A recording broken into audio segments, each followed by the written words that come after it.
playoffs approach, we've seen some great performances from some of the great players that this league has to offer.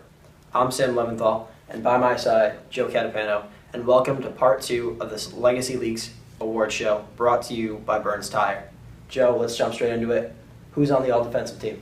So there's no surprise with our first player on the defensive team. He's the MVP. He's the Defensive Player of the Year. He's Michael Davis. He led the league with 40 steals. He averages 4.4 a game. We know he's going to be on this team, and he is. Our second player, you may not have heard much about him. He's Cody DiLeonardo. He was tied for the league lead in blocks. Not many people may have known that. You would have think Mark Harrison or maybe Joe Spain, but Cody DiLeonardo was up there with 12. Brett Cody is our third player from the land on the defensive team. We know he can shoot, we know he can score, but did you know that he's second in the league with defensive rebounds, 11th for blocks, and second for steals?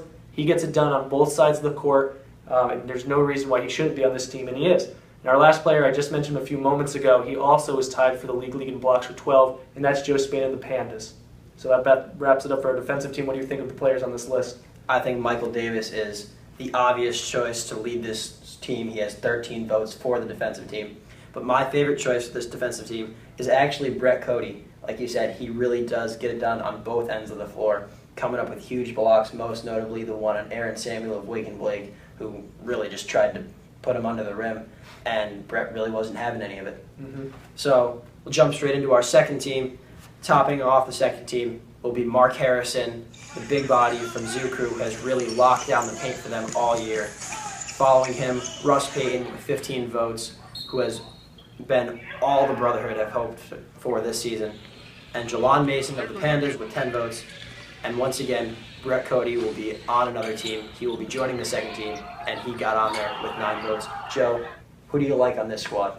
I like Jelon Mason on this second team. The Pandas had a lot of trouble with people showing up this year, and along with Chris Diaz, Jelon Mason was here consistently. I think he played in 6 or 7 games, and every week he was here, he put on a show, and he deserves to be on the second team. Maybe not the first team because he didn't show up every week, but he definitely deserves to be on the second team because when he was there, the Pandas were considerably better than when he wasn't.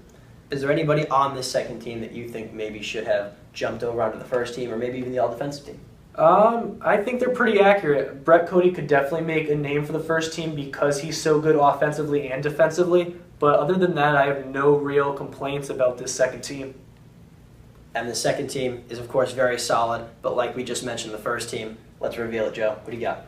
So the first team, All Legacy League's first team for the 2016 summer season, Brian Acevedo with 23 votes will be the #1 player on that team, followed by Michael Davis. No surprise there, the Player of the Year, Defensive Player of the Year on the all-defensive team. Next, Run Team C's Will Hudson. He was our scoring champ. He's going to be on our first team.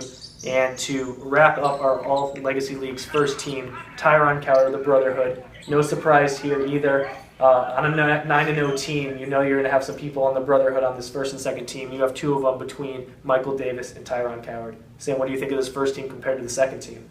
You know, I think they're both really solid squads. If you put them in a game together, it would just be back and forth, scoring and scoring and scoring. And you'd have some defense in there with Mike Davis and Brett Cody. But from this first team, I'm really liking Will Hudson. He's our scoring leader, 201 total points, and the only player in the league to average a double-double per game. But sitting there with him on this team is Tyron Coward, who finished just behind him with 199 total points on the season. He was approaching that scoring title and fell just short in that final game. And then Brian Acevedo, who showed up for us in week 4, and he set the record, 51 points. He can score with the best of them. He is one of the best players this league has to offer, and he is well fit to be on this first team. Yeah, I have no complaints on this first team either. They're all well-deserving for their different accolades throughout the season. So that's about wrapping it up for our awards show. We have playoffs Tuesday night at InSports starting at 8 p.m.